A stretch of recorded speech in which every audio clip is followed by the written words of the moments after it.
in rapid testing. I would make sure.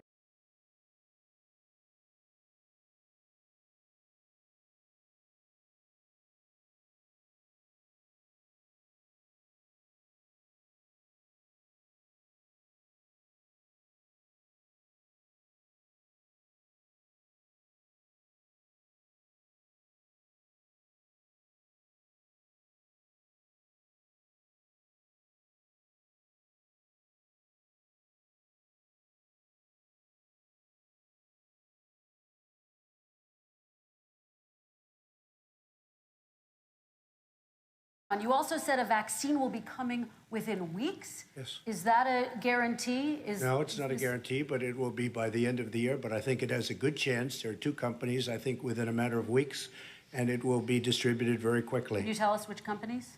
Johnson & Johnson is doing very well. Moderna is doing very well. Pfizer is doing very well. And we have numerous others. Then we also have others that we're working on very closely with other countries, in particular Europe. Let me follow up with you, and because this is new information, you have said a vaccine is coming soon, within weeks now. Your own officials say it could take well into 2021 at the earliest for enough Americans to get vaccinated. And even then, they say the country will be wearing masks and distancing into 2022. Is your timeline realistic? No, I think my timeline is going to be more accurate. I don't know that they're counting on the military the way I do, but we have our generals lined up, one in particular that's the head of logistics, and this is a very easy distribution for him. He's ready to go as soon as we have the vaccine, and we expect to have 100 million vials. As soon as we have the vaccine, he's ready to go. Vice President Biden, your reaction, and just 40% of Americans say they would definitely agree to take a coronavirus vaccine if it was approved by the government. What steps would you take to give Americans confidence in a vaccine if it were approved? Make sure it's totally transparent. Have the scientists of the world see it, know it, look at it, go through all the processes. And by the way, this is the same fellow who told you this is going to end by Easter last time. This is the same fellow who told you that, don't worry, we're going to end this by the summer. We're about to go into a dark winter. And he has no clear plan, and there's no prospect that there's going to be a vaccine available for the majority of the American people before the middle of next year. President Trump, your reaction, he says you have no plan. I don't think we're going to have a dark winter at all. We're opening up our country. We've learned and studied and understand the disease, which we didn't at the beginning. When I closed and banned China from coming in heavily infected, and then ultimately Europe, but China was in January. Months later, he was saying I was xenophobic. I did it too soon. Now he's saying, oh, I should have, moved quicker. But he didn't move quicker. He was months behind me, many months behind me. And frankly, he ran the H1N1 swine flu, and it was a total disaster, far less lethal, but it was a total disaster. Had that had this kind of numbers, 700,000 people would be dead right now, but it was a far less lethal disease. Look, his own person who ran that for him, who, as you know, was his chief of staff, said it was catastrophic. It was horrible. We didn't know what we were doing. Now he comes up and he tells us how to do this. Also, everything that he said about the way every single move that he said we should make, that's what we've done. We've done all of it. But he was way behind us. Vice President Biden, your response. My response is he is xenophobic, but not because he shut down access from China. And he did it late after 40 countries had already done that. In addition to that, what he did, he made sure that we had 44 people that were in there in China trying to get to Wuhan to determine what exactly the source was. What did the president say in January? He said, no, he said, he's being transparent. The president of China is being transparent. We owe him a debt of gratitude. We have to thank him. And then what happened was we started talking about using the Defense Act to make sure we go out and get whatever is needed out there to protect people. And again, I go back to this. He had nothing. He did virtually nothing. And then he gets out of the hospital and he talks about, don't worry, it's all going to be over soon. Come on.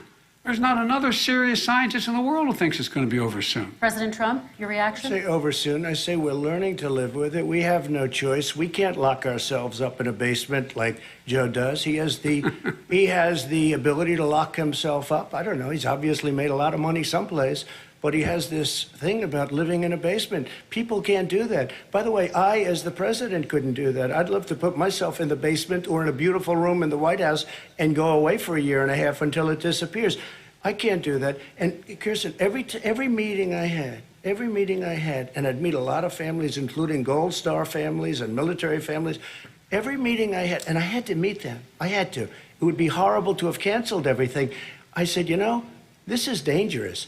And you catch it. And, you know, I caught it. I learned a lot. Great doctors, great hospitals. And now I recovered. 99.9 of young people recover. 99% of people recover. We have to recover. We can't close up our nation. We have to open our school, and we can't close up our nation, or you're not going to have a nation. And of course, the CDC has said young people can get sick with COVID-19 and can pass it. Vice President Biden, I want to talk broadly about strategy, though. Can I respond to that? 30 seconds, please, and then I have a question. No, number one, he says that we're learning to live with it. People are learning to die with it.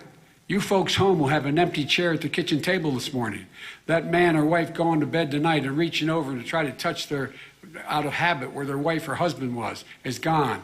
Learning to live with it. Come on. We're dying with it because he has never said, you said it's dangerous. When's the last time? Is it really dangerous still? Are we dangerous? You tell the people it's dangerous now? What should they do about the danger? And you say, I take no responsibility. Let me talk about your two. Excuse me, I take full responsibility. It's not my fault that he came here. It's China's fault. And you know what? It's not Joe's fault that he came here either. It's China's fault. They kept it from going into the rest of China for the most part, but they didn't keep it from coming out to the world, including Europe and ourselves. Vice President Biden. The fact is that when we knew it was coming, when it hit, what happened? What did the president say? He said, don't worry, it's going to go away. Be gone by Easter. Don't worry. The warm weather. Don't worry. Maybe inject bleach. He said he was kidding when he said that, but a lot of people thought it was serious. A whole range of things the president has said. Even today, he thinks we are in control. We're about to lose 200,000 more people. President Trump. Look, perhaps just to finish this, I was kidding on that, but just to finish this, when I closed, he said I shouldn't have closed.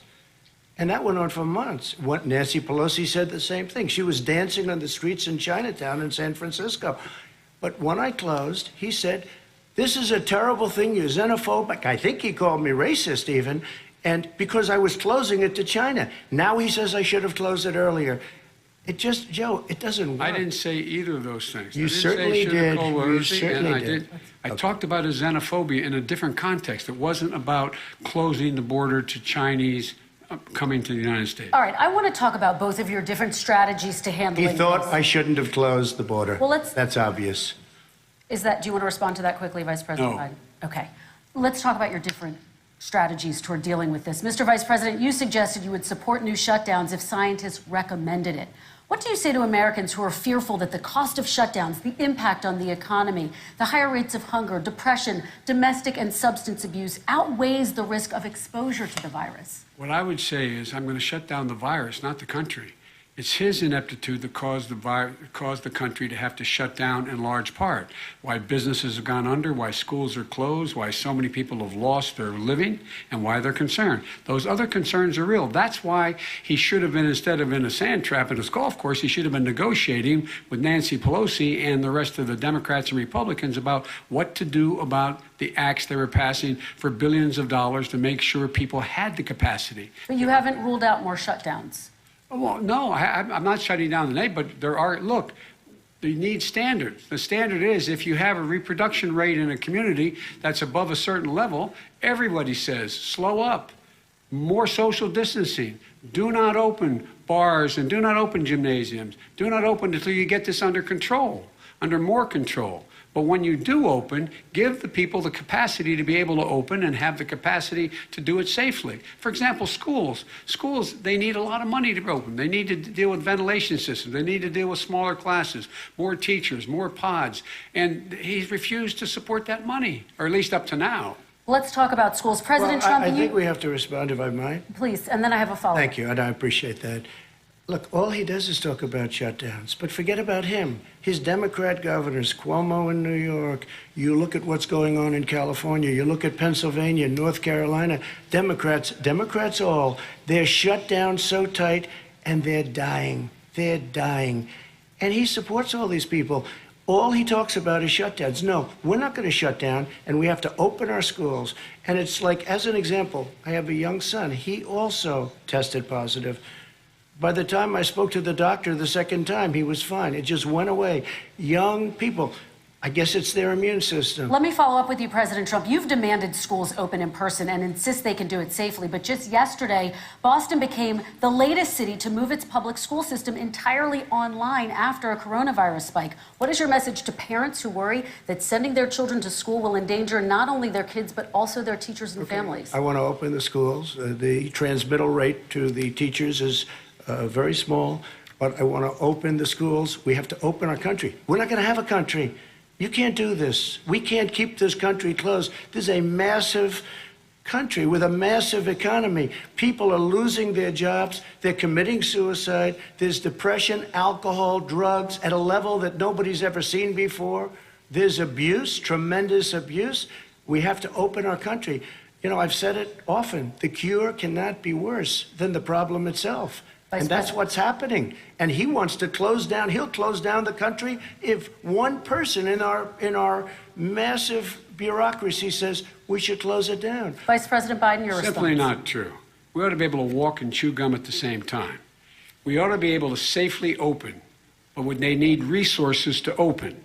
You need to be able to, for example, if you're going to open a business, have social distancing within the business. You need to have, if you have a restaurant, you need to have plexiglass dividers so people cannot infect one another. You need to be in a position where you can take testing rapidly and know whether a person is in fact infected. You need to be able to trace. You need to be able to provide all the resources that are needed to do this. And that is not inconsistent with saying that we're going to make sure that we can open safely. And by the way, all you teachers out there, not that many of you are going to die, so don't worry about it.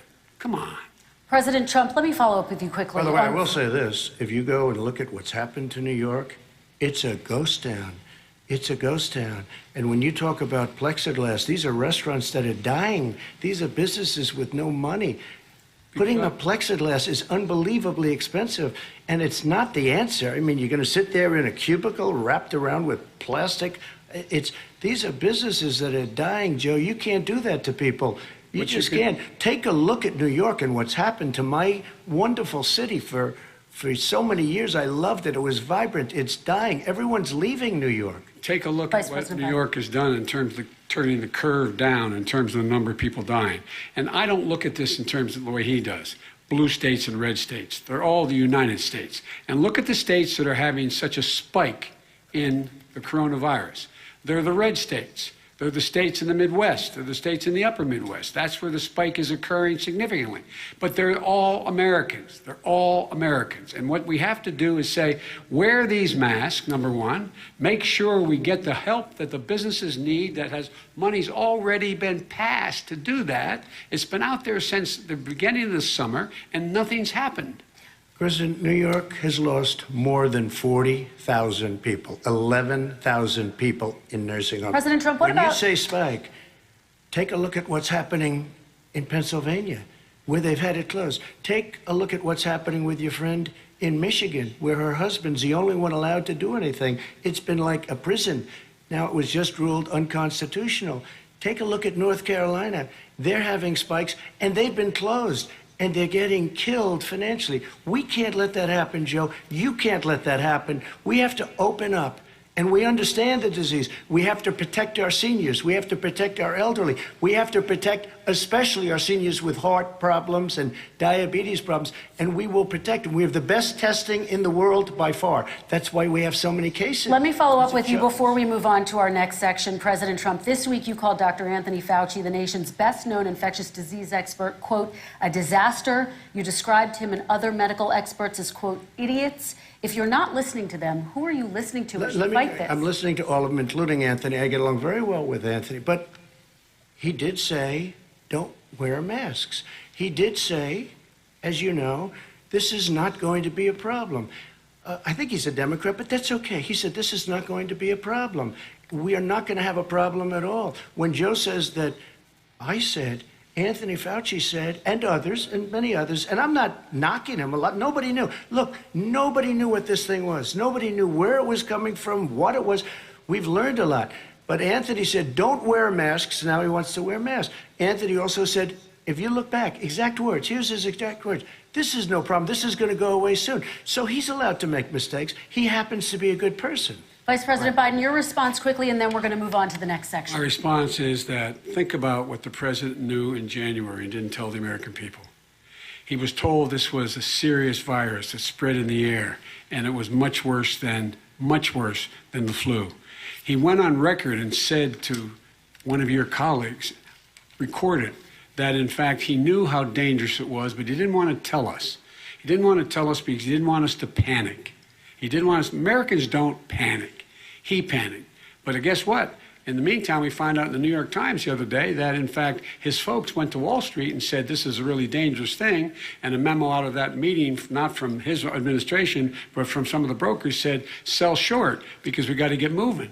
It's a dangerous problem. Well, this is I'm going to give you 30 seconds to respond, and then we're going to move on. The Wall Street one, I don't know. Somebody went to Wall Street. You're the one that takes all the money from Wall Street. I don't take it. I have. You have raised a lot of money, tremendous amounts of money.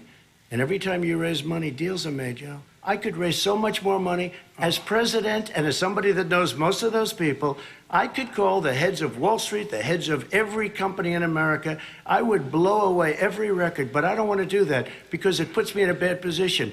And then you bring up Wall Street. You shouldn't be bringing up Wall Street because you're the one that takes the money from Wall Street, not me. I could blow away your records that, like you wouldn't believe. We don't need money. We have plenty of money. In fact, we beat Hillary Clinton with a tiny fraction of the money that she was able to. All right, gentlemen, we're going to move on. Don't tell me about Wall Street. Average contribution, $43. All right, we're going to move on to our next section, which is national security. And I do want to start with the security of our elections and some breaking news from overnight. Just last night, top intelligence officials confirmed again that both Russia and Iran are working to influence this election.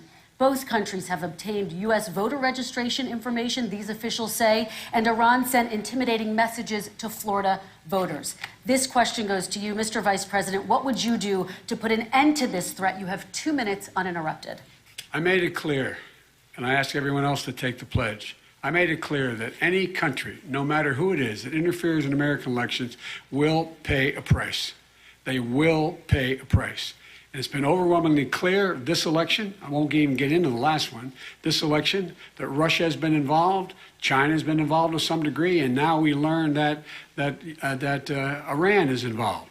They will pay a price if I'm elected. They're interfering with American sovereignty.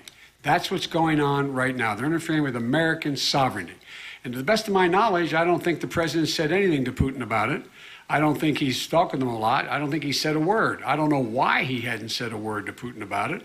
And I don't know what he has recently said, if anything, to the Iranians. My guess is he'd probably be more outspoken with regard to the Iranians. But the point is this, folks. We are in a situation where we have foreign countries trying to interfere in the outcome of our election. His own national security advisor told him that what is happening with his buddy, I will. His buddy, Rudy Giuliani, he's being used as a Russian pawn. He's being fed information that is Russian, that is not true. And then what happens? Nothing happens. And then you find out that everything that's going on here about Russia is wanting to make sure that I do not get elected the next president of the United States because they know I know them and they know me. I don't understand why this president is unwilling to take on Putin when he's actually paying bounties to kill American soldiers in Afghanistan, when he's engaged in activities that are trying to destabilize all of NATO. I don't know why he doesn't do it, but it's worth asking the question, why isn't that being done? Any country that interferes with us will, in fact, pay a price because they're affecting our sovereignty. President Trump, same question to you. Let me ask the question. You're going to have 2 minutes to respond. For 2 elections in a row now, there has been substantial interference from foreign adversaries. What would you do in your next term to put an end to this? 2 minutes uninterrupted. Well, let me respond to the first part, as Joe answered. Joe got $3.5 million from Russia, and it came through Putin because he was very friendly with the former mayor of Moscow, and it was the mayor of Moscow's wife, and you got $3.5 million. Your family got $3.5 million, and someday you're going to have to explain why did you get 3.5. I never got any money from Russia. I don't get money from Russia. Now, about your thing last night, I knew all about that, and through John Ratcliffe, who is fantastic, DNI, he said the one thing that's common to both of them, they both want you to lose, because there has been nobody tougher to Russia. Between the sanctions, nobody tougher than me on Russia. Between the sanctions, between all of what I've done with NATO, I've got the NATO countries to put up an extra $130 billion, going to $420 billion a year. That's to guard against Russia. I sold, while he was selling pillows and sheets, I sold tank busters to Ukraine. There has been nobody tougher on Russia than Donald Trump. And I'll tell you, they were so bad. They took over the submarine port. You remember that very well. During your term, during you and Barack Obama, they took over a big part of what should have been Ukraine. You handed it to them, but you were getting a lot of money from Russia. They were paying you a lot of money, and they probably still are. But now, with what came out today, it's even worse. All of the emails, the horrible emails of the kind of money that you were raking in, you and your family. And Joe, you were vice president when some of this was happening, and it should have never happened. And I think you owe an explanation to the American people. Why is it? Somebody just had a news conference a little while ago who was essentially supposed to work with you and your family, but what he said was damning. And regardless of me, I think you have to clean it up and talk to the American people. Maybe you can do it right now. Vice President Biden, you may respond in 30 Please, seconds. Speaker. And then I do want to follow up on the election security. I have not taken a penny from any foreign source ever in my life. We learned that this president paid 50 times the tax in China, has a secret bank account with China, does business in China, and in fact is talking about me taking money. I have not taken a single penny from any country whatsoever, ever. Number one. Number two, this is a president, I have released all of my tax returns, 22 years. Go look at them. 22 years of my tax return. You have not released a single solitary year of your tax return. What are you hiding? Why are you unwilling? The foreign countries are paying you a lot. Russia's paying you a lot. China's paying you a lot. And your hotels and all your businesses all around the country, all around the world. And China's building a new road to a new a golf course you have overseas. So what's going on here? Why don't release your tax return or stop talking about corruption? President Trump, your response. First of all, I called my accountants under audit. I'm going to release them as soon as we can. I want to do it, and it'll show how successful, how great this company is. But much more importantly than that, people were saying $750. I asked them a week ago, I said, what did I pay? They said, sir, you prepaid tens of millions of dollars. I prepaid my tax. Tens over the last number of years. Tens of millions of dollars I prepaid, because at some point they think it's an estimate. They think I may have to pay tax. So I already prepaid it. Nobody told me that. Did your accountant Nobody tell you told when you you that. could release Excuse them? me. And it wasn't written whenever they write this. They keep talking about $750, which I think is a filing fee. But let me just tell you, I prepaid millions and millions of dollars in taxes. Number one. Number two, I don't make money from China. You do. I don't make money from Ukraine. You do. I don't make money from Russia. You made $3.5 million, Joe, and your son gave you. They even have a statement that we have to give 10% to the big man. You're the big man, I think. I don't know. Maybe you're not, but you're the big man, I think. Your son said we have to give 10% to the big man. Joe, what's that all about? It's terrible. All right, gentlemen, I want to ask you both some questions about all of this, but I'm going to let you both respond very quickly. You just said you spoke to your accountant about potentially releasing your taxes. Did he tell you when you can release them? Do you have a deadline for when you're going to release them to the American people? I get treated worse than the Tea Party got treated. Because I have a lot of people in there, deep down in the IRS, they treat me horribly. We made a deal, it was all settled until I decide to run for president. I get treated very badly by the IRS, very unfairly.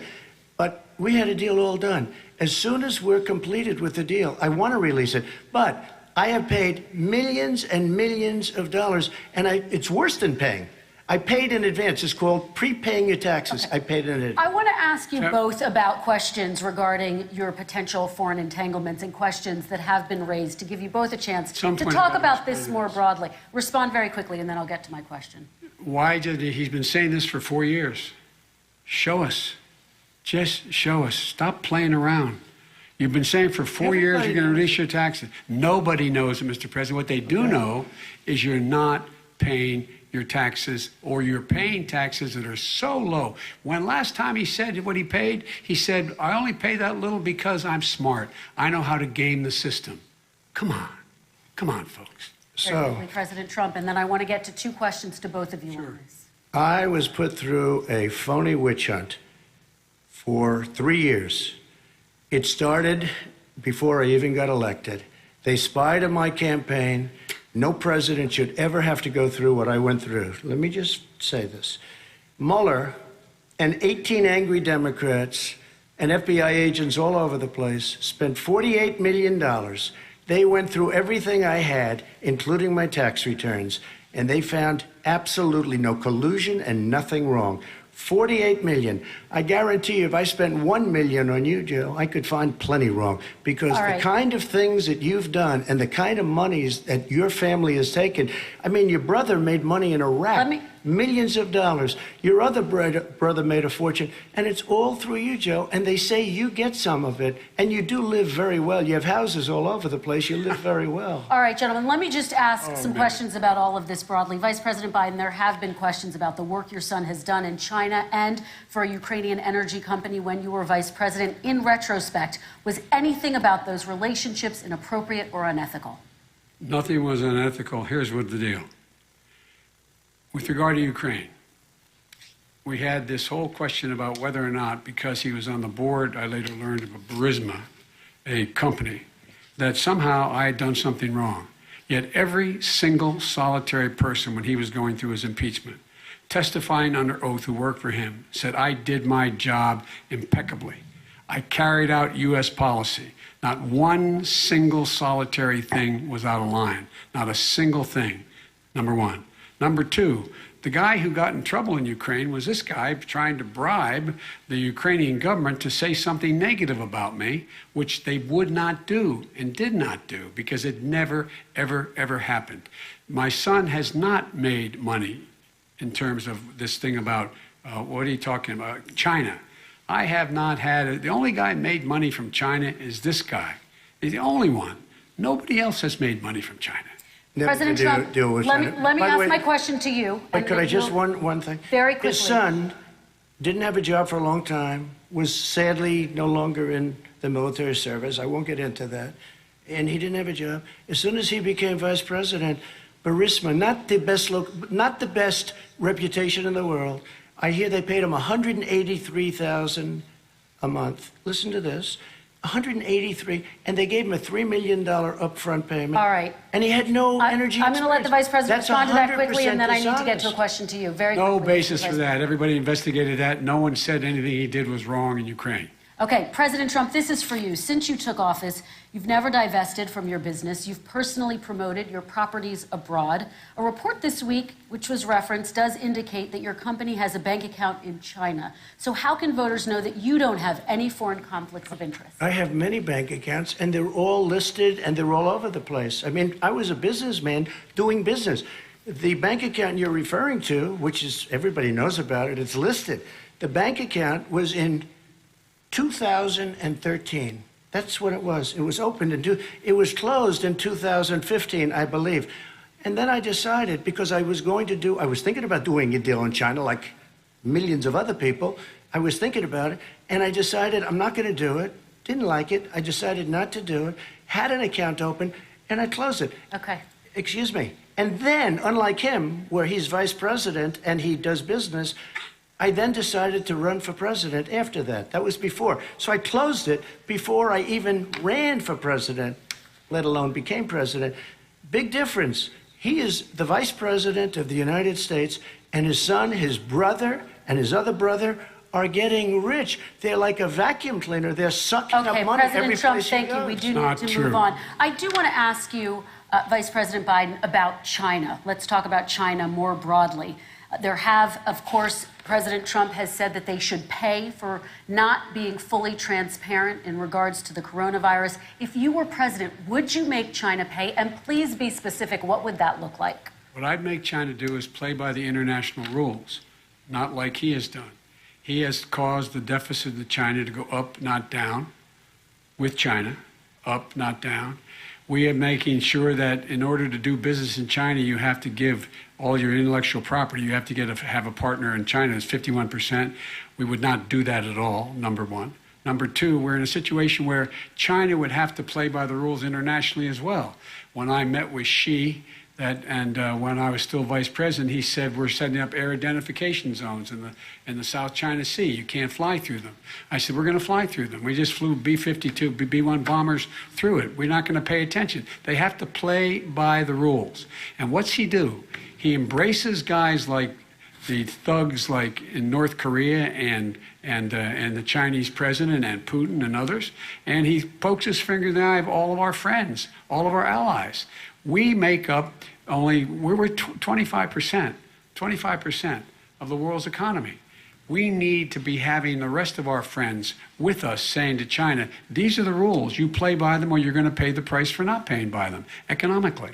That's the way I will run it. And that's what we did in upholding steel tariffs and a range of other things when we were president and vice president. All right, let's talk about North Korea. Excuse me, no, I have to respond to that. Okay.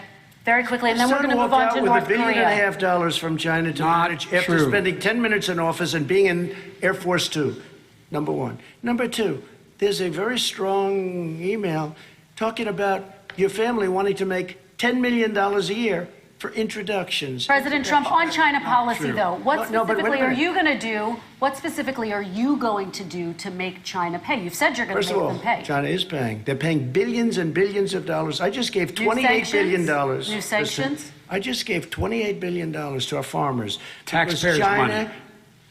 It's what? Taxpayers' money. Didn't come from China. You know the taxpayer it's called China. China paid $28 billion, and you know what they did to pay it, Joe? They devalued their currency, and they also paid up. And you know who got the money? Our farmers, our great farmers, because they were targeted. You never charged them anything. Also, I charged them 25% on dumped steel because they were killing our steel industry. We were not going to have a steel industry. Okay. And now we have a steel industry. Okay, Vice President Biden, your response, please. Our response is, look, this isn't about, there's a reason why he's bringing up all this malarkey. There's a reason for it. He doesn't want to talk about the substantive issues. It's not about his family and my family. It's about your family. And your family's hurting badly. If you're making if you're a middle-class family, you're getting hurt badly right now. You're sitting at the kitchen table this morning deciding, well, we can't get new tires, they're bald because we have to wait another month or so. Or are we going to be able to pay the mortgage? Or who's going to tell her she can't go back to community college? They're the decisions you're making in the middle-class families like I grew up in Scranton and Claymont. They're in trouble. We should be talking about your families, but that's the last thing he wants to talk about.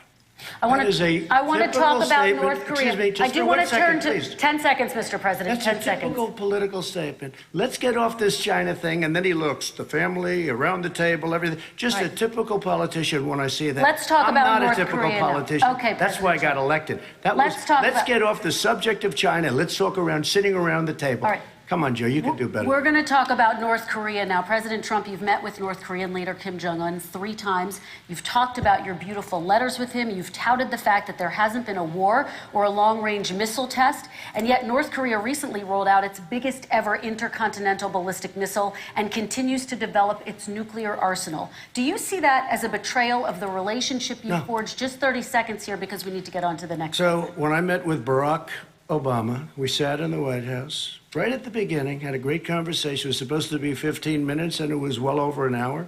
He said the biggest problem we have with North Korea. He indicated we will be in a war with North Korea. Guess what? It would be a nuclear war, and he does have plenty of nuclear capability. In the meantime, I have a very good relationship with him. Different kind of a guy, but he probably thinks the same thing about me. We have a different kind of a relationship. We have a very good relationship, and there's no war. And you know, about 2 months ago, he broke into a certain area. They said, oh, there's going to be trouble. I said, no, they're not, because he's not going to do that. And I was right. Look, instead of being in a war where millions of people, Seoul, you know, is 25 miles away, millions and millions 32 million people installed. Millions of people would be dead right now. President We Trump, don't have that's a war 30 and a seconds. good Thank you. relationship. Vice President Biden, to you. North Korea conducted 4 nuclear tests under the Obama administration. Why do you think you would be able to rein in this persistent threat right Because now? I'd make it clear, which we were making clear to China, they had to be part of the deal. Because here's I made it clear, and as a spokesperson of the administration when I went to China, that they said, why are you moving your missile defense up so close? Why are you moving more forces here? Why are you continuing to do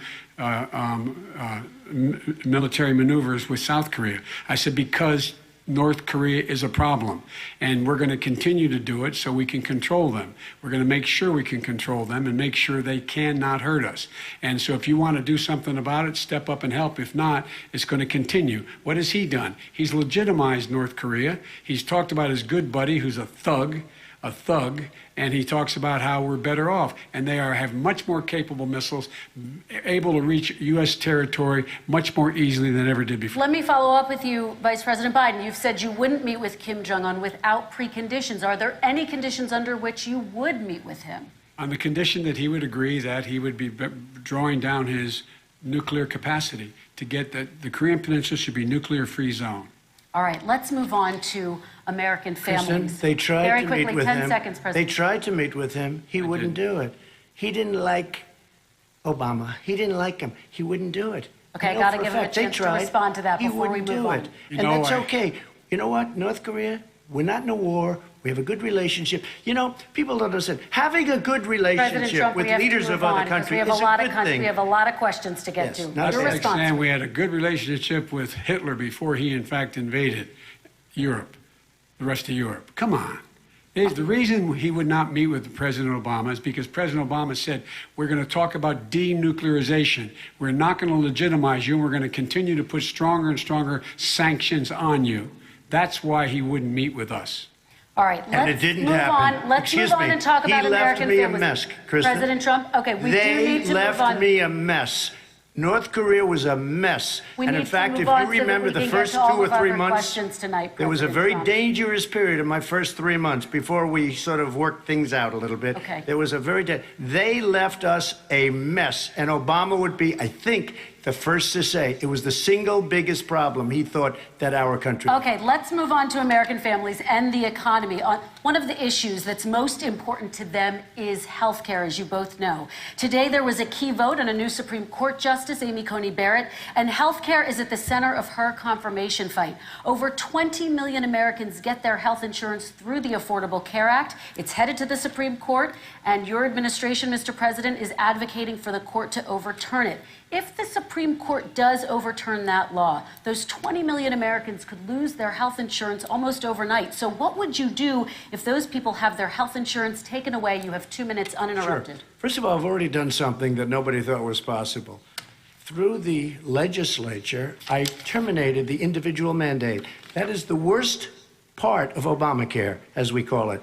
The individual mandate where you have to pay a fortune for the privilege of not having to pay for bad health insurance. I terminated. It's gone.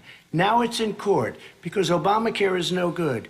But then I made a decision. Run it as well as you can to my people, great people. Run it as well as you can. I could have gone the other route and made everybody very unhappy. They ran it. Premiums are down. Everything's down. Here's the problem. No matter how well you run it, it's no good. What we'd like to do is terminate it. We have the individual mandate done.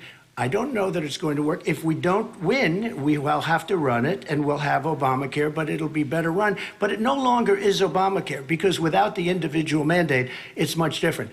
Pre-existing conditions will always stay. What I would like to do is a much better health care, much better, will always protect people with pre-existing. So I'd like to terminate Obamacare, come up with a brand new, beautiful health care. The Democrats will do it because there'll be tremendous pressure on them, and we might even have the House by that time, and I think we're going to win the House, okay? You'll see, but I think we're going to win the House.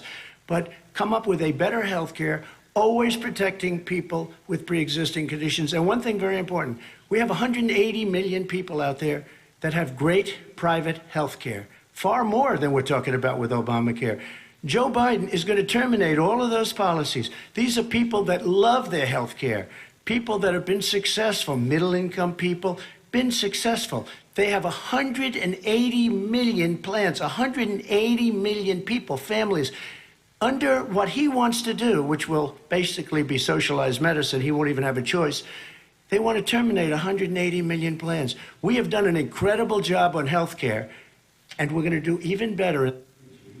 Okay, Let me Vice respond. President Biden, yes, this is for you. Your health care plan calls for building on Obamacare. So my question is, what is your plan if the law is ruled unconstitutional by the Supreme Court? You have 2 minutes uninterrupted. What I'm going to do is pass Obamacare with a public option. It'll become Biden-care. The public option is an option that says that if you, in fact, do not have the wherewithal if you qualify for Medicaid and you do not have the wherewithal in your state to get Medicaid, you automatically are enrolled, providing competition for insurance companies.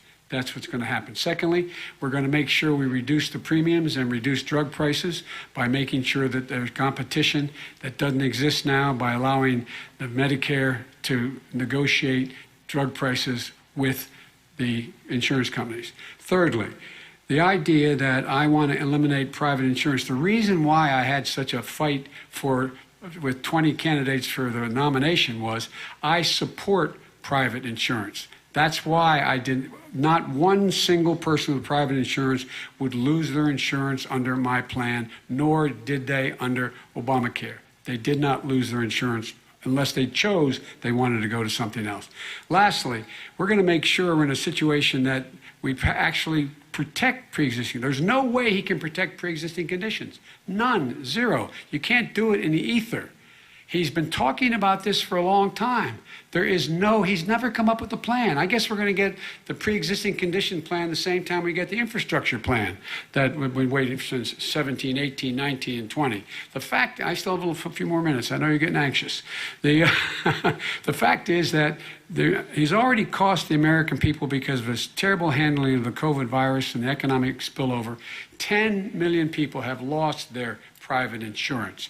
And he wants to take away 22 million more people who have it under Obamacare, and over 110 million people with pre-existing conditions. And all the people from COVID are going to have pre-existing conditions. What are they going to do? I have a follow-up for you, Vice President Biden. It relates to something that President Trump said. He's accusing you of wanting socialized medicine. What do you say to people who have concerns that your health care plan, which includes a government insurance option, takes the country one step closer to a health care system run entirely by the government? What's your response say it's to that? ridiculous. It's like saying that, the idea that the fact that there's a public option that people can choose, that makes it a socialist plan. Look, the difference between the president, I think health care is not a privilege, it's a right. Everyone should have the right to have affordable health care. And I am very proud of my plan. It's gotten endorsed by all the major labor unions, as well as a whole range of other people who, in fact, are concerned in the medical field. This is something that's going to save people's lives, and this is going to give some people an opportunity to have health care for their children. How many of you home are worried and rolling around in bed tonight wondering what in God's name you're going to do if you get sick? Because you've lost your home insurance, your health insurance, your company's gone under. We have to provide health insurance for people at an affordable rate, and that's what I do. President Trump, Excuse me, he was your there response. for 47 years. He didn't do it. He was now there as vice president for 8 years, and it's not like it was 25 years ago. It was 3 3/4. It was just a little while ago, right? Less than 4 years ago. He didn't do anything. He didn't do it. He wants socialized medicine, and it's not that he wants it. His vice president, she is more liberal than Bernie Sanders and wants it even more. Bernie Sanders wants it. The Democrats want it. You're going to have socialized medicine, just like you want it with fracking. We're not going to have fracking. We're going to stop fracking. We're going to stop fracking. Then he goes to Pennsylvania after he gets a nomination, where he got very lucky to get it. And he goes to Pennsylvania and he says, oh, we're going to have fracking. And you never asked that question. And by the way, so far, I respect very much the way you're handling this, I have to say. By the way. But somebody should ask the question. You can ask he goes for a year. There will be We no have fracking. we have a number of topics we're going to get to. That's a big question. We're going to get to. We're going to get to. It's the same thing with socialized I have to medicine. respond. Vice President, your response, please. My response is people deserve to have affordable health care, period. Period, period, period. And the Biden care proposal will, in fact, provide for that affordable health care, lower premiums. What we're going to do is going to cost some money.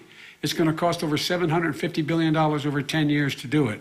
And they're going to have lower premiums. You can buy into the better plans, the cheaper plans, lower your premiums, deal with unexpected billing, and have your drug prices drop significantly. He keeps talking about it. He hasn't done a thing for anybody on health care. Not a thing. Tristan, when Very he quickly, says, then I want to talk when about he what's says happening on public Capitol option, Hill. he's talking about socialized medicine, and when he and healthcare. When he talks about a public option, he's talking about destroying your Medicare, totally Wrong. destroying your Social Security, and this whole country will come down. You know, Bernie Sanders tried it in his state. He tried it in his state. His governor was a very liberal governor. They wanted to make it work. Okay, It let's let was Vice President impossible Biden to work. respond. It doesn't Vice work. President He's Biden, a very your confused response. guy. He thinks he's running against somebody else. He's running against Joe Biden. I beat all those other people because I disagreed with them. Joe Biden he's running against. And the idea that we're in a situation that they're going to destroy Medicare, this is the guy that the actuary at Medicare said, if in fact, at Social Security, if in fact he continues to withhold his plan to withhold the tax on Social Security will be bankrupt by 2023 with no way to make up for it. This is the guy who's tried to cut Medicare. So the idea that Donald Trump is lecturing me on Social Security and Medicare, come on. He tried to get 10 rid of seconds, He Mr. tried to hurt President, and then I Social have to go to Security another years question. ago. Years ago. Go back and look at the records. He tried to hurt Social Security years ago. All One right, thing, let's move but on. this I'm is going to the move guy on. that when they Mr. announced President, I have to last move on week, to the next question. They said or the else stock we're not market going to have will time to boom talk about it. if I'm elected. If he's elected, the stock market will crash. Okay, let's The biggest move on to the analysts are next saying question. That matters. Very quickly. Look, the idea that the stock market is booming is his only measure of what's happening. Where I come from in Scranton and Claremont, the people don't live off of the stock market. Just in the last three years during this crisis, the billionaires in this country made, according to the Wall Street, $700 billion more dollars. $700 billion more dollars. Because that's his only measure. What happens to the ordinary people out there? What happens to them? Let's talk about what's happening on Capitol Hill. We're going to Kristen, move on. 401ks are through the roof. We're gonna People's move on. stock are through the roof. All right. And he doesn't come from Scranton. That's like he lived there for a short We're period gonna- of time before okay, he even knew it. we're gonna move on to and the he next left. question. And the people of Pennsylvania Let me will move show on you to my that. next question, They gentlemen. understand. As of tonight, more than 12 million people are out of work. And as of tonight, 8 million more Americans have fallen into poverty, and more families are going hungry every day. Those hit hardest are women and people of color. They see Washington fighting over a relief bill. Mr. President, why haven't you been able to get them the help they need? 30 seconds here. Because Nancy Pelosi doesn't want to approve it. I do. But you're the president. I do, but I still have to get. Unfortunately, that's one of the reasons I think we're going to take over the House because of her. Nancy Pelosi doesn't want to approve anything because she'd love to have some victories on a date called November 3rd. Nancy Pelosi does not want to approve it. We are ready, willing, and able to do something. Don't forget, we've already approved 3 plans, and it's gone through, including the Democrats, in all fairness. This one she doesn't want. It's near the election because she thinks it helps her politically. I think it hurts her politically. All right, Mr. Vice President, The Republican leader in the United States Senate said he can't pass it. He will not be able to pass it. He does not have Republican votes. Why isn't he talking to his Republican friends? let me follow up with you, Vice President we made a Biden, deal, the because Republicans let me will ask pass Vice it. President Biden a question. You are the leader of the Democratic Party. Why have you not pushed the Democrats to get a deal for the American people? Well, I have, and they have pushed it. Look, they passed this act all the way back in the beginning of the summer. This is like it's not new. It's been out there. This HEROES Act has been sitting there. And look at what's happening. When I was in charge of the Recovery Act with $800 billion, I was able to get $145 billion to local communities that have to balance their budgets and states that have to balance their budgets, and then have to fire firefighters, teachers, first responders, law enforcement officers, so they could keep their cities and counties running. He will not support that. They have not done a thing for them. And Mitch McConnell said, let them go bankrupt. Let them go bankrupt. Come on. What's the matter with The these bill that was guys? passed in the House was a bailout of badly run, high crime, Democrat, all run by Democrats, cities and states. It was a way of getting a lot of money, billions and billions of dollars to these states. It was also a way of getting a lot of money from our people's pockets to people that come into our country illegally. We were going to take care of everything for them. And what that does, and I'd love to do that, I'd love to help them, but what that does, everybody all over the world will start pouring into our country. We can't do it. This was a way of taking care of them. This was a way of spending on things that had nothing to do with COVID, as per your question. But it was really a big bailout for badly run Democrat cities and states. All right, By the I way, want if to. I get elected, I'm running as a proud Democrat, but I'm going to be an American president. I don't see red states and blue states.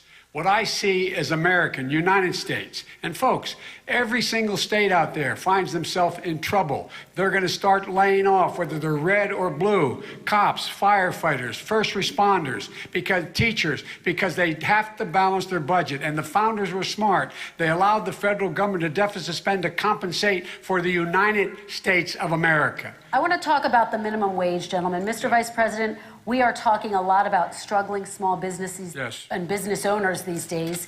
Do you think this is the right time to ask them to raise the minimum wage? You, of course, support a $15 federal minimum wage. I do, because I think one of the things we're going to have to do is we're going to have to bail them out, too. We should be bailing them out now, those small businesses. You got 1 in 6 of them going under. They're not going to be able to make it back. They passed a package that allows us to be able to call PPP. Money is supposed to go to help them do everything from organize how they can deal with their businesses being open safely. Schools, how they can make classrooms smaller, how they can hire more teachers, how they can put ventilation systems in. They need the help. The businesses as well as the schools need the help. But these guys will not help them.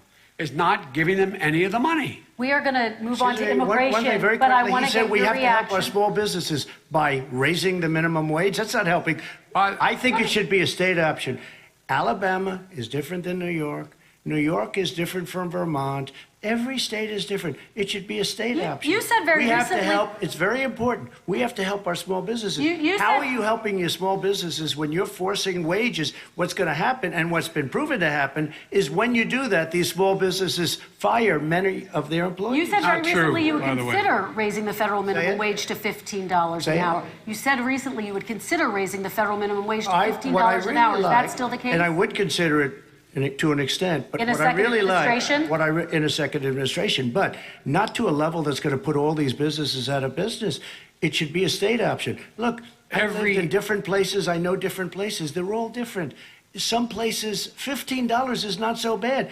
In other places, other states, $15 would be Okay, President ruinous. Trump, thank you. Quick response, Vice President Biden. 2 jobs, 1 job, be below poverty. People are making $6, $7, $8 an hour. These first responders, we all clap for as they come down the street because they've allowed us to make it. What's happening? They deserve a minimum wage of $15. Anything below that puts you below the poverty level. And there is no evidence that when you raise the minimum wage, businesses go out of business. That is simply not true. We're going to talk about immigration. We're going to talk about immigration now, gentlemen, and we're going to talk about families within this context. Mr. President, your administration separated children from their parents at the border, at least 4,000 kids. You've since reversed your zero-tolerance policy, but the United States can't locate the parents of more than 500 children. So how will these families ever be reunited? Children are brought here by coyotes and lots of bad people, cartels, and they're brought here, and they used to use them to get into our country. We now have as strong a border as we've ever had. We're over 400 miles of brand new wall. You see the numbers, and we let people in, but they have to come in legally, and they come in through But merit. how will you reunite But let me these just tell kids you, with their Let families, me just tell you, Mr. they President? built cages. You know, they used to say, I built the cages, and then they had a picture in a certain newspaper, and it was a picture of these horrible cages, and they said, look at these cages. President Trump built them, and then it was determined they were built in 2014. That was him. Do you They have a built plan to cages. reunite the kids Yes, with we're their working on families? it we're trying very hard. But a lot of these kids come out without the parents. They come over through cartels and through coyotes and through gangs. Vice President Biden, let me bring you into this 525 conversation. Quick response and then another question to you. These 500 plus kids came with parents. They separated them at the border to make it a disincentive to come to begin with. Real tough. We're really strong. And guess what? They cannot, it's not coyotes didn't bring them over. Their parents were with them. They got separated from their parents. And it makes us a laughing stock and violates every notion of who we are as a nation. Let me ask you a follow-up Kristen, question. they did it. We changed the policy. Your response they to that? They did it. We changed. did not They built the separate cages. the- Who built the cages, Joe? Let's talk about what Who we're built the talking about. cages, Let's Joe? talk about what we're talking about. What happened? Parents were ripped, their kids were ripped from their arms and separated. And now they cannot find over 500 of sets of those parents, and those kids are alone. Nowhere to go. Nowhere to go. It's criminal. It's criminal. Let me ask Kristen, you I will about say this. immigration. They went 10 down. seconds, We and then brought I need to ask reporters, you. everything. They are so well taken care of. They're in facilities that were so clean. But some that of have them gotten haven't been such reunited But with just their ask families. one question. Who built the cages? I'd love you to ask him that. Who built the cages? Let me ask about your immigration policy, Mr. Vice President. The Obama administration did fail to deliver immigration reform, which had been a key promise during the administration. It also presided over record deportations as well as family detentions at the border before changing course. So why should voters trust you with an immigration overhaul now? Because it made a mistake. It took too long to get it right. It took too long to get it right. I'll be president of the United States, not vice president of the United States. And the fact is, I've made it very clear. Within 100 days, I'm going to send to the United States Congress a pathway to citizenship for over 11 million undocumented people. And all of those so-called dreamers, those DACA kids, they're going to be immediately certified again to be able to stay in this country and put on a path to citizenship. The idea that they are being sent home by this guy, and they want to do that, is they're going to a country they've never seen before. I can imagine you're 5 years old, your parents are taking you across the Rio Grande River, and it's illegal. And you say, oh no, Mom, leave me here. I'm not going to go with you. They've been here. Many of them are model citizens. Over 20,000 of them are first responders out there taking care of people during this crisis. We owe them. We owe them. President Kristen, Trump, he your had reaction. 8 years to do what he said he was going to do. And I've We changed did. without having a specific. We got rid of catch and release. We got rid of a lot of horrible things that they put in and that they lived with. But he had 8 years he was vice president. He did nothing except build cages to keep children in. Vice President Wrong. Biden, your response. The catch and release, you know what he's talking about there? If in fact you had a family came across and they were arrested, they in fact were given a date to show up for their hearing. They were released. And guess what? They showed up for a hearing. And this is the first president in the history of the United States of America that anybody seeking asylum has to do it in another country. That's never happened before in America. That's never happened before in America. You come to the United States and you make your case that I seek asylum based on the following premise, why I deserve it under American law. They're sitting in squalor on the other side of the river. President Trump, your response, So 30 important. seconds, and then we'll move It on. just shows that he has no understanding of immigration or the laws. Catch and release is a disaster. A murderer would come in, a rapist would come in, a very bad person would come in. We would take their name. We have to release them into our country. And then you say they come back.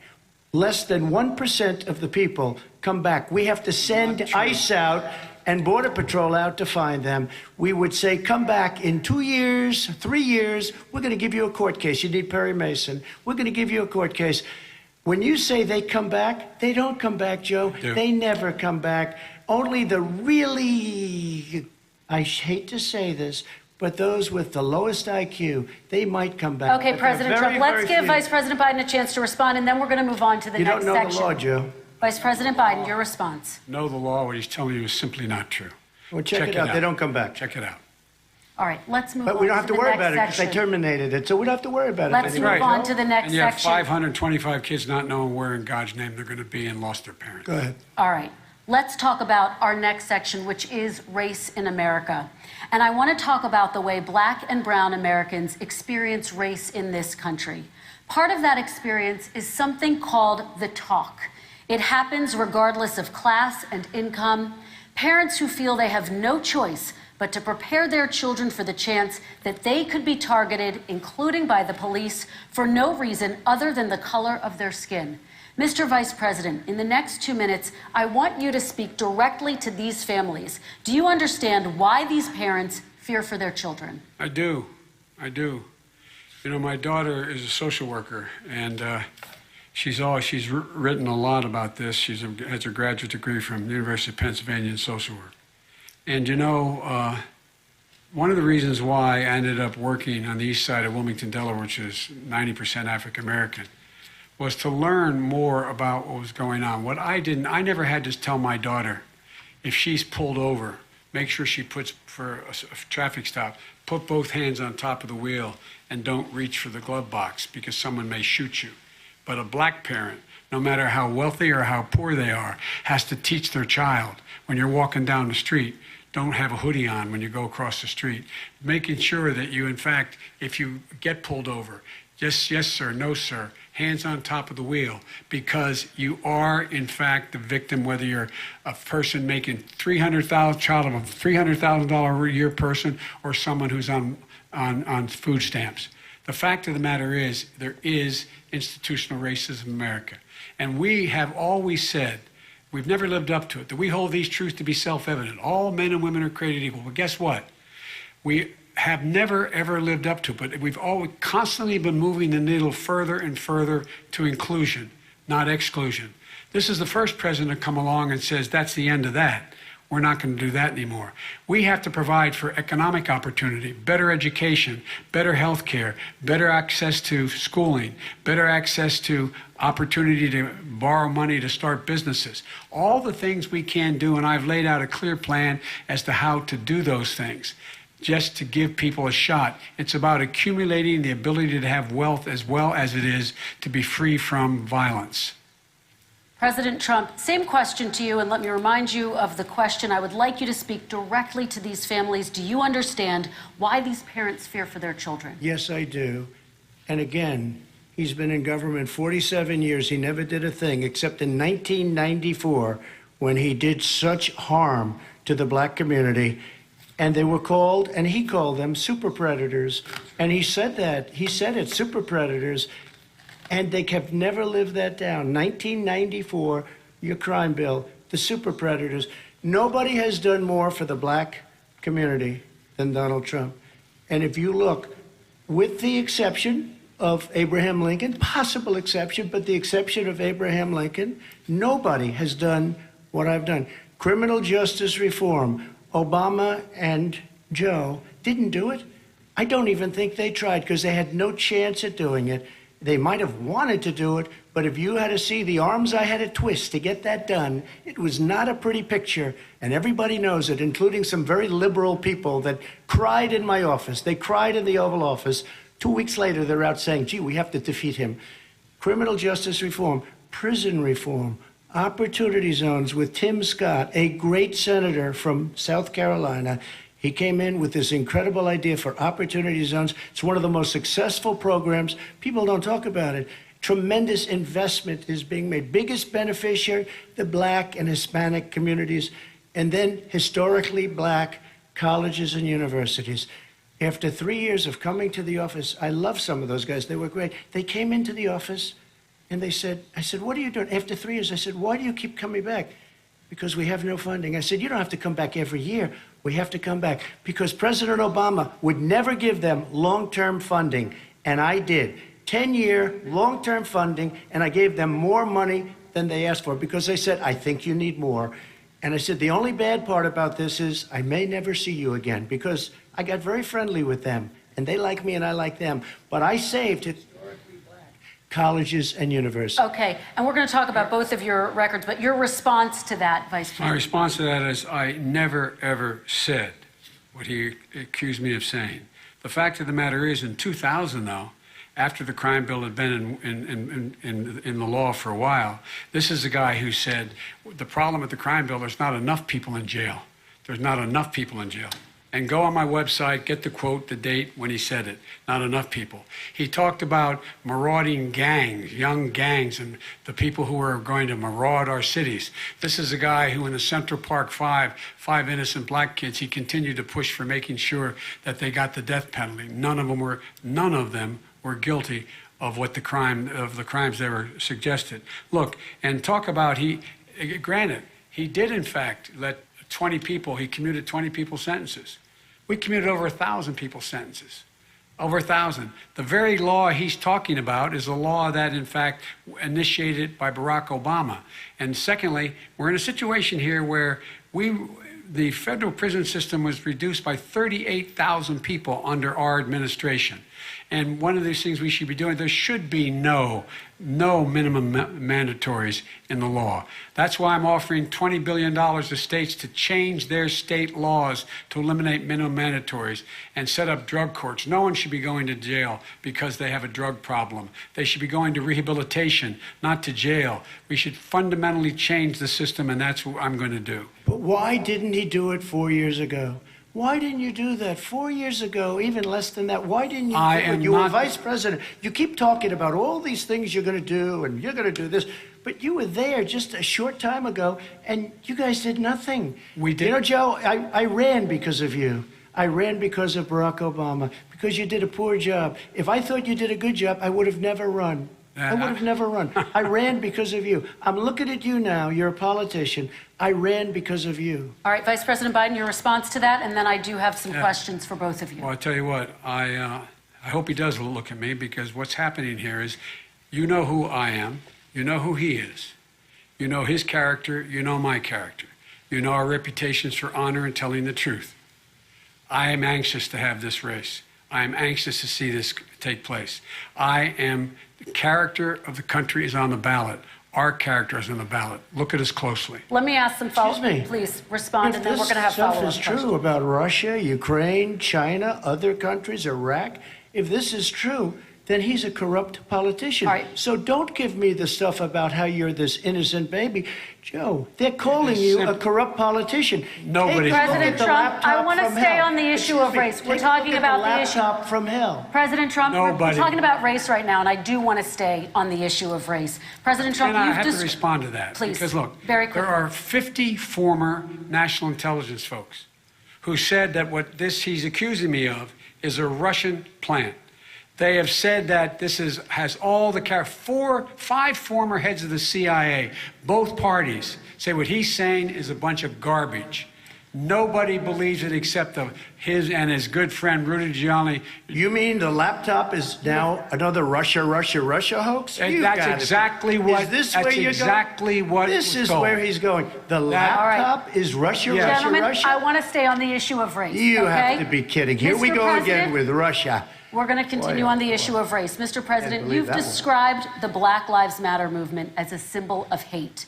You've shared a video of a man chanting white power to millions of your supporters. You've said that black professional athletes exercising their First Amendment rights should be fired. What do you say to Americans who say that kind of language from a president is contributing to a climate of hate and racial strife? Well, you have to understand, the first time I ever heard of Black Lives Matter, they were chanting pigs in a blanket, talking about police. Pigs, talking about our police. Pigs in a blanket, fry them like bacon. I said, that's a horrible thing. And they were marching down the street. And that was my first glimpse of Black Lives Matter. I thought it was a terrible thing. As far as my relationships with all people, I think I have great relationships with all people. I am the least racist person in this room. What do you say to Americans who are concerned by that rhetoric? I don't know. by the- I mean, I the don't know videos? what to say. I got criminal justice reform done and prison reform and opportunity zones. I took care of black colleges and universities. I don't know what to say. They can say anything. I mean, they can say anything. It makes me sad because I am the least racist person. I can't even see the audience because it's so dark. But I don't care who's in the audience. I'm the least racist person in this room. Okay, Vice President Biden, let me ask you very quickly, and then I have a follow-up question for you. Abraham Lincoln here is one of the most racist presidents we've had in modern history. He pours fuel on every single racist fire. Every single one. He started off his campaign coming down the escalator saying he's going to get rid of those Mexican rapists. He's banned Muslims because they're Muslims. He has moved around and made everything worse across the board. He says about the poor boys, last time we were on stage here, he said, I told them to stand down and stand ready. Come on. This guy is a dog whistle about as big as a foghorn. President Trump, I'm going to give you 10 seconds to respond, and then I have a follow-up. You made a reference to Abraham Lincoln. Where did that come in? I mean, You said where you're did that- Abraham Lincoln. No, where did that? No. You said- I said not since Abraham Lincoln has anybody done what I've done for the black community. And I'm saying- I didn't say I'm Abraham Lincoln. I said not since Abraham Lincoln has anybody done what I've done for the black community. Now, you have done nothing other than the crime bill, which put Oh, God. tens of thousands of black men, mostly, in jail. All right, let me And you know what? let me They ask remember Vice it President because if Biden you look a at what's question. happening with the voting right now, Let me ask they Vice remember President that Biden you treated them about- very, very badly. The- Just the- take a look at what's happening out there. Vice President Biden, let me give you a chance to respond within this context. Crime Okay. bills that you supported in the 80s and 90s contributed to the incarceration of tens of thousands of young black men who had small amounts of drugs in their possession. They are sons, they are brothers, they're fathers, they're uncles, whose families are still to this day, some of them suffering the consequences. So speak to those families. Why should they vote for you? One of the things is that in the 80s, we passed 100%, all 100 senators voted for it, a bill on drugs and how to deal with drugs. It was a mistake. I've been trying to change the since then, particularly the portion on cocaine. That's why I've been arguing that, in fact, we should not send anyone to jail for a pure drug offense. They should be going into treatment across the board. That's what we should be spending money. That's why I set up drug courts, which were never funded by our Republican friends. They should not be going to jail for a drug or an alcohol problem. They should be going into treatment. That's what we've been trying to do. That's what I'm going to get done, because I think the American people have now seen that, in fact, it was a mistake to pass those laws relating to drug. But they were not in the crime bill. But Okay, why so- didn't he get it done? See, it's all talk, no action with these politicians. Why didn't he get it done? That's what I'm going to do when I become president. You were vice president along with Obama as your president, your leader, for 8 years. Why didn't you get it done? You had 8 years to get it done. Now you're saying you're going to get it done because you're all talk and no action, Jim. We got a Your lot of it response. done. We released didn't get 38,000. We anything got done. 38,000 prisoners left from the. You got nothing done. 38,000 prisoners were released from federal prison. There were over 1,000 people who were given clemency. In fact, we're the ones that put in the legislation saying we could look at pattern and practice of police departments and what they were doing, how they were conducting themselves. I could go on, but we began the process. We lost an election. That's why I'm running to win back that election and change his terrible policy. I Quick just response, asked, and then we're I gonna just move asked on one to climate question. change. Why didn't you do it in the 8 years, a short time ago? Why didn't you do it? You just said, I'm going to do that, I'm going to do this. You put tens Because- of thousands of mostly black young men in prison. Now you're saying you're going to undo that. Why didn't you get it done? You had 8 years with Obama. You know why, Because- Joe? Because you're all talk and no action. All right, Vice President Because Biden, and then we're going to move on to the next section. We had a Republican Congress. That's the answer. Well, you Okay. got to talk them into it, Joe. All Sometimes right. you got to talk them into it. We're going to move on to our next section, Like I which did is with criminal climate justice change. reform. I had Okay. to talk Democrats into it. Gentlemen, You did what we we're running out of already done. time, so we got to get on to Okay. climate change, please. You both have very different visions on climate change. President Trump, you say that environmental regulations have hurt jobs in the energy sector. Vice President Biden, you have said you see addressing climate change as an opportunity to create new jobs. For each of you, how would you both combat climate change and support job growth at the same time? Starting with you, President Trump, you have 2 minutes uninterrupted. So we have the Trillion Trees program. We have so many different programs. I do love the environment, but what I want is the cleanest, crystal clear water, the cleanest air. We have the best, lowest number in carbon emissions, which is a big standard that I notice Obama goes with all the time. Not Joe. I haven't heard Joe use the term because I'm not sure he knows what it represents or means, but I have heard Obama use it. And we have the best carbon emission numbers that we've had in 35 years under this administration. We are working so well with industry, but here's what we can't do. Look at China, how filthy it is. Look at Russia. Look at India. It's filthy. The air is filthy. The Paris Accord, I took us out because we were going to have to spend trillions of dollars, and we were treated very unfairly. When they put us in there, they did us a great disservice. They were going to take away our businesses. I will not sacrifice tens of millions of jobs, thousands and thousands of companies because of the Paris Accord.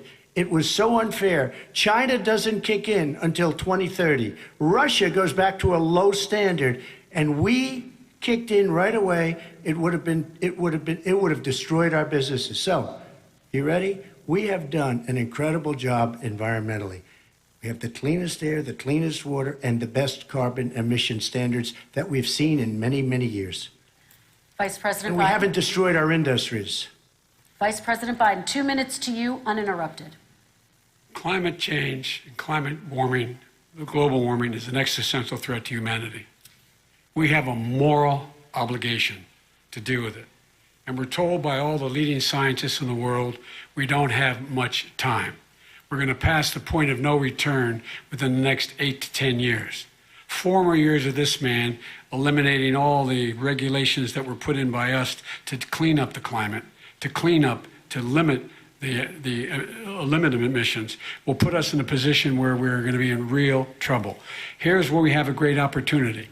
I was able to get both all the environmental organizations as well as labor, the people worried about jobs, to support my climate plan. Because what it does, it will create millions of new good-paying jobs. We're going to invest in, for example, 50,000 charging stations on our highways so that we can own the electric car market of the future. In the meantime, China is doing that. We're going to be in a position where we're going to see to it that we're going to take 4 million existing buildings and 2 million existing homes and retrofit them so they don't leak as much energy, saving hundreds of millions of barrels of oil in the process and creating significant number of jobs.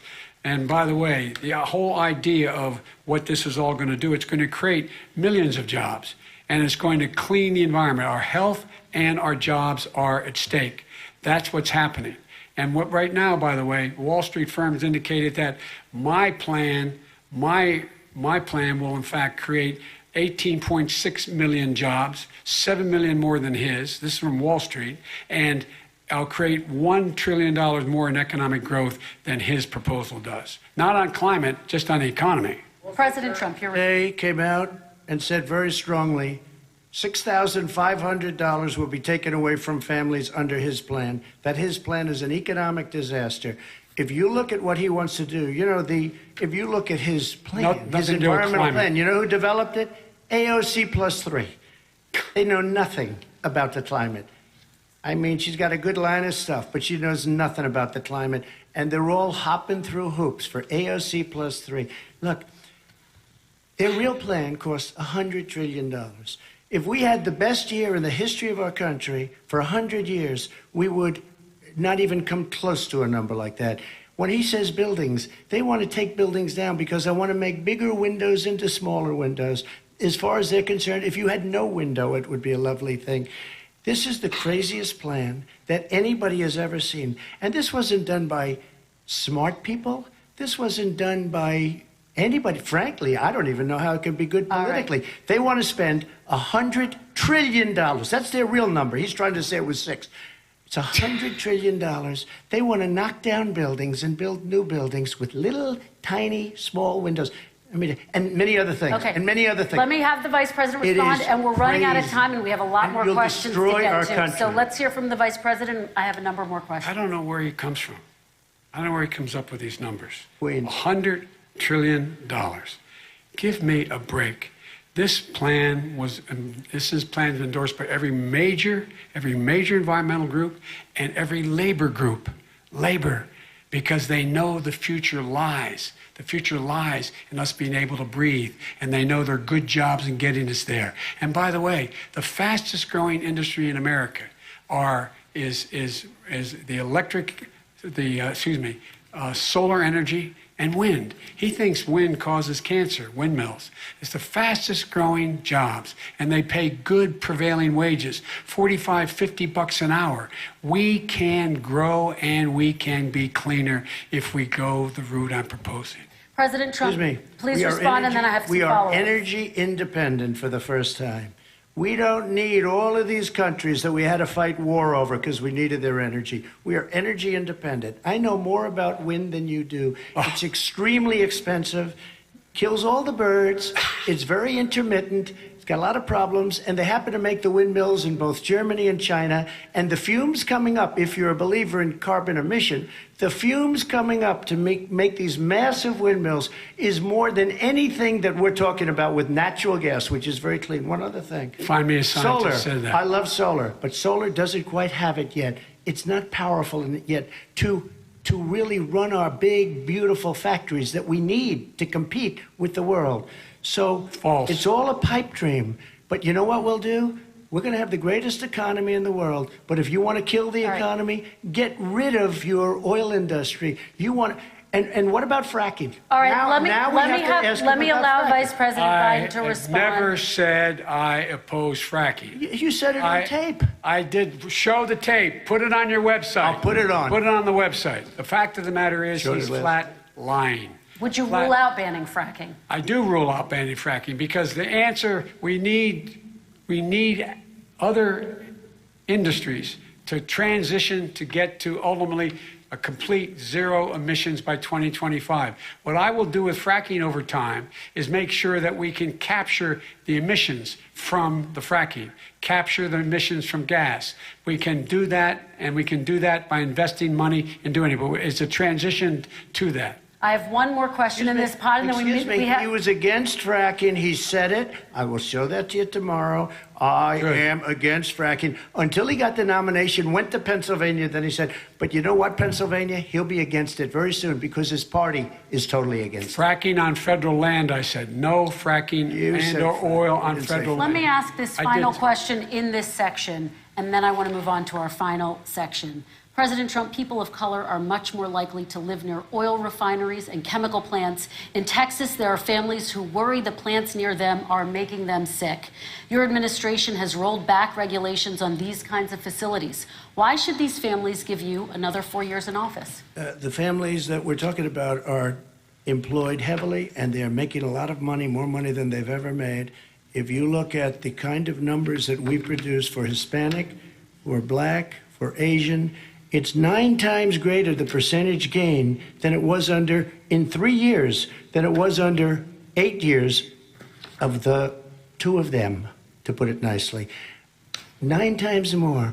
Now, somebody lives, I have not heard the numbers or the statistics that you're saying, but they're making a tremendous amount of money economically. We saved it. And I saved it again a number of months ago when oil was crashing because of the pandemic. Okay. We saved it. We got, say what you want about relationship, we got Saudi Arabia, Mexico, and Russia to cut back, way back. We saved our oil industry, and now it's very vibrant again. All right. And everybody has very inexpensive gasoline. Remember Vice that. President Biden, your response, and then we're going to have a final question for both of you. My response is that those people live on what they call fence lines. He doesn't understand this. They live near chemical plants that, in fact, pollute, chemical plants and oil plants and refineries that pollute. I used to live near that when I was growing up in Claymont, Delaware. And the more oil refineries in Marcus Hook and the Delaware River than there is any place, including in Houston at the time. When my mom get in the car and when there was first frost to drive me to school, turn in the windshield wiper, there'd be oil slick in the window. That's why so many people in my state were dying and getting cancer. The fact is, those frontline communities, it doesn't matter what you're paying them, it matters how you keep them safe. What do? And you impose restrictions on the pollutions the pollutants coming out of those fence line communities. Okay, I have one final Would question. he close It down falls- the oil industry? It falls. Would you close it down the falls- oil By the way, I industry? would transition from the oil industry, yes. Oh, I would that's transition. a big statement. It is a big statement. That's a big because statement. I would stop Why would you do that? because the oil industry pollutes significantly. I see. And here's the deal. But That's you a can't big do statement. that. Well, if you let me finish the statement, because it has to be replaced by renewable energy over time. Over time. And I'd stop giving to the oil industry, I'd stop giving them federal subsidies. He won't give federal subsidies to the gas, excuse me, to solar and wind. Yeah. Why are we giving it to oil industry? We actually do give All right. it to solar and wind. We And have that's one maybe the final biggest question. statement in terms of business. That's the biggest statement. Okay. Because We have basically one what he's final saying question, is he is Mr. going to President. destroy the oil industry. Will you remember that, Texas? Will you Okay. remember that, Pennsylvania, Oklahoma? Vice President Biden, let me give you 10 seconds to respond, and then Ohio. I have to get to the final question. Vice President Biden. He takes everything out of context, but the point is, look, we have to move toward a net zero emissions. The first place to do that by the year 2035 is in energy production, by 2050 totally. All right. One Is he final gonna get question China to to both do of it? you. No, we're finished with Is this. he We going have to to get move on China to to our do it? final question. No, We have to I'm move going on to to our final rejoin Paris question. Accord and make China abide by what they agreed to. All right, That'll this cost you is $1 about trillion. leadership, gentlemen. And this first question does go to you, President Trump. Imagine this is your inauguration day. What will you say in your address to Americans who did not vote for you? You'll each have 1 minute, starting with you, Mr. We have to make our country totally successful as it was prior to the plague coming in from China. Now we're rebuilding it, and we're doing record numbers, 11.4 million jobs in a short period of time, etc. But I will tell you, go back. Before the plague came in, just before, I was getting calls from people that were not normally people that would call me. They wanted to get together. We had the best black unemployment numbers in the history of our country. Hispanic, women, Asian, people with diplomas, with no diplomas, MIT graduates, #1 in the class. Everybody had the best numbers. And you know what? The other side wanted to get together. They wanted to unify. Success is going to bring us together. We are on the road to success. But I'm cutting taxes, and he wants to raise everybody's taxes, and he wants to put new regulations on everything. He will kill it. If he gets in, you will have a depression, the likes of which you've never seen. Your 401ks will go to hell, and it'll be a very, very sad day for this country. All right. Vice President Biden, same question to you. What will you say during your inaugural address to Americans who did not vote for you? I will say, I'm an American president. I represent all of you, whether you voted for me or against me. And I'm going to make sure that you're represented. I'm going to give you hope. We're going to move. We're going to choose science over fiction. We're going to choose hope over fear. We're going to choose to move forward because we have enormous opportunities to make things better. We can grow this economy. We can deal with the systemic racism. And at the same time, we can make sure that our economy is being run and moved and motivated by clean energy, creating millions of new jobs. And that's the fact. That's what we're going to do.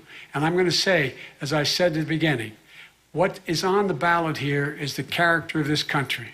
Decency, honor, respect, treating people with dignity, making sure that everyone has an even chance. And I'm going to make sure you get that. You haven't been getting it the last 4 years. All right. I want to thank you both for a very robust hour and a half, a fantastic debate. Really appreciate it. President Trump, former Vice President Joe Biden, thank you to Belmont University for hosting us tonight. And most importantly, thank you to those watching tonight. Election Day is November 3rd. Don't forget to vote. Thank you, everyone, and have a great night. Thank you.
only our rule, it's the rule of the city, it's the rule of this university, so that you must wear a mask to come in, and you must keep your mask on. If you remove your mask while you're here, you will be approached and you'll be asked to put it back on, and if you don't put it back on, you'll be asked to leave, and if you won't leave, you'll be escorted to leave. So, which will cause you some embarrassment and will take time away from the important things that are going on today.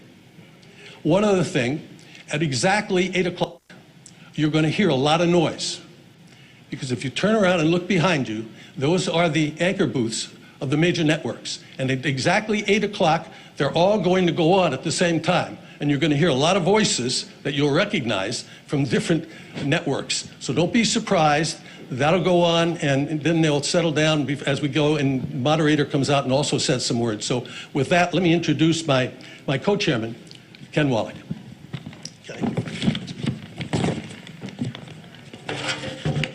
Good evening. I join Frank, Janet, and fellow board members, including Yvonne Howe and John Griffin, who are with us tonight, in welcoming you to the 24th presidential debate sponsored and organized by the Commission on Presidential Debates, and the second hosted by Belmont University.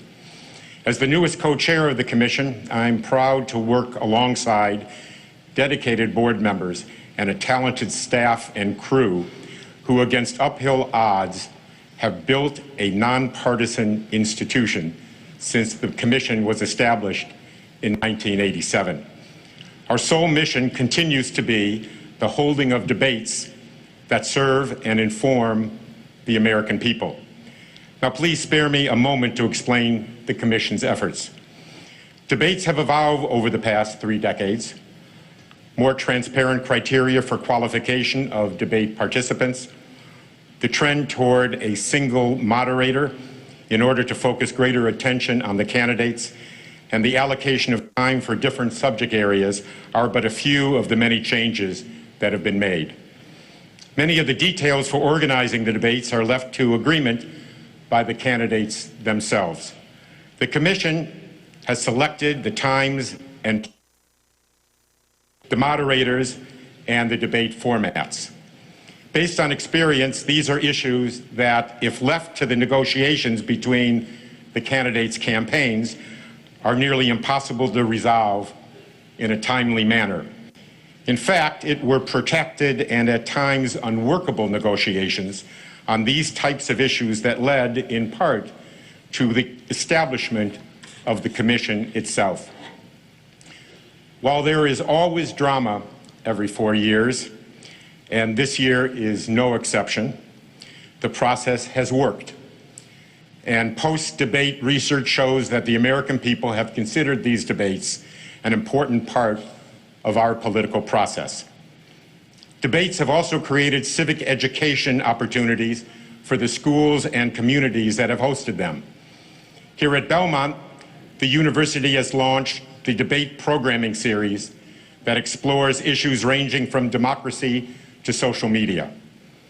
The Commission has augmented these voter education efforts by establishing Debate Watch, which allows participants in all 50 states and Puerto Rico to exchange views on issues raised in debates and to listen respectfully to each other's opinions.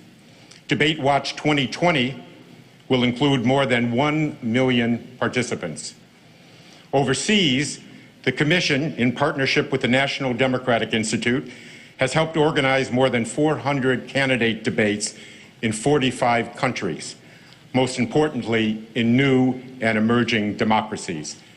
This initiative has led to the formation of Debates International, a support network of debate organizers from nearly 40 countries. I wanted to recognize the Commission's longest-standing supporter.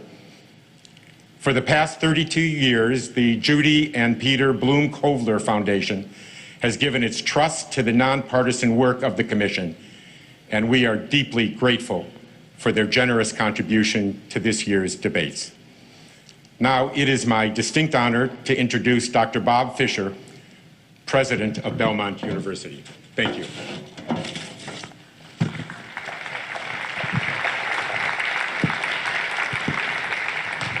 Thank you. Hi, Frank. How are you? Thank you. Thank you, and good evening, everyone.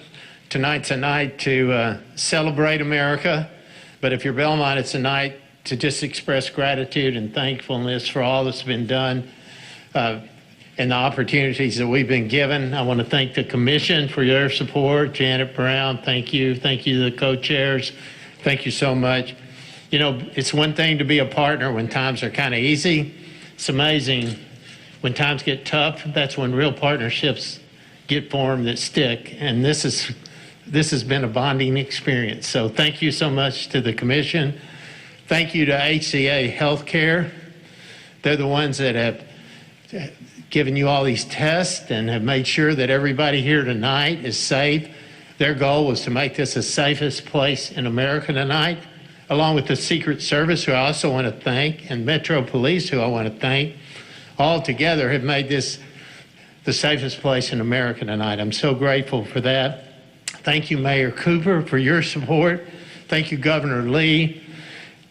Thank you to the Nashville Convention and Visitors Corporation and the Nashville Chamber of Commerce, all of you. But most of all, I just want to say a heartfelt thank you to the students of Belmont University for sharing their campus with you, all of you this week. This has been a complicated and unusual semester, to say the least. I want to thank the Ryman Hospitalities Corporation for taking several hundred of our students and letting them stay overnight last night and through the day today. I was worried the students would be complaining about that. Actually, they say they don't want to come back. They have a water park out there, and all, but we're going to get them back. But our students have embraced the challenge of living safely together, and we simply couldn't have done that without them. You're probably wondering who these two people are that are standing here beside me. Well, this is Molly Deakins, and this is Kendra Turner. They co-chaired the student volunteer group of 250 students who made this thing happen here at Belmont University, and I'm so grateful to them. Thank you, and thank all the Belmont volunteers for what you've done here. And finally, I have to say this. I've prayed enough about this happening that it'd be totally disingenuous if I didn't say thank you, God, that this is about to happen. God bless America. Thank you.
The moderator for this evening's debate is Kristen Welker of NBC News. Good evening, everyone. Good evening. Thank you so much for being here. It is such an honor for me to moderate this debate tonight, the final debate. I want to welcome the First Family and the First Lady. We're so glad and thankful that you are feeling better.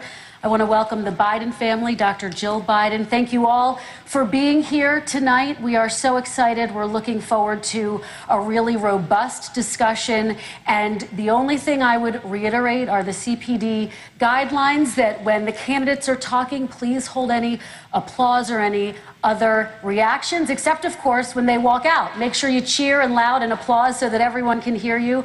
Thank you for having me. This is really the honor of a lifetime. I am going to sit down and just get organized and get settled, and the show will start very soon. Thank you for being here.